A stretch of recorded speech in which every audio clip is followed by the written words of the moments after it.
Bienvenue dans le jardin du futur. C'est ma façon de cultiver du rêve. En fait, c'est un jardin qui est ma vision de ce que pourrait être ou de ce que devrait peut-être être le jardinage dans les années à venir. Alors, j'ai voulu créer un jardin qui nous fait comprendre que les ressources ne sont pas éternelles et que le recyclage, c'est une bonne chose. Alors, vous allez retrouver dans le jardin toutes sortes de structures fabriquées à partir de matériaux recyclés. Entre autres du métal, des bouteilles, comme sur ce mur végétal ici, dans lequel on a introduit des bouteilles vides, bleues. Et également, on a utilisé du métal rouillé, du métal dont plus personne voulait. On retrouve aussi dans ce jardin des sculptures qui ont été créées par mon ami Jeffrey McDonald.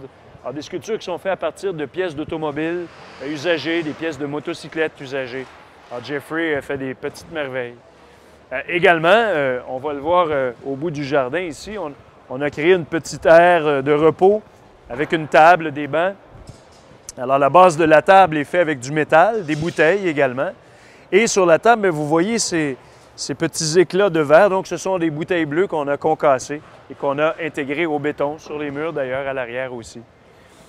Un élément très important du jardin, en fait, c'est le cœur du jardin, c'est ce réservoir, c'est un ancien réservoir à essence qu'on a coupé et qu'on a converti en une espèce de lounge. Et à l'intérieur, vous voyez ce rideau de bouteilles bleues, encore une fois, qui donne une touche contrastante. Hein, le rouille, la couleur rouille du métal contraste avec le bleu vif des bouteilles. Et au sommet, il y a un petit jardin aussi, un petit jardin sur le toit, pour donner une touche très urbaine, très sympathique au jardin.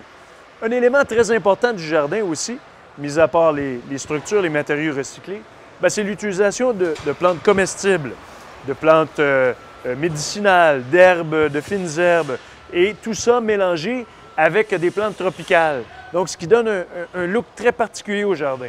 Alors, on peut voir par exemple les kales, les bétacardes, les choux de Bruxelles, alors, qui sont mêlés aux palmiers, aux guzmanias, aux orchidées.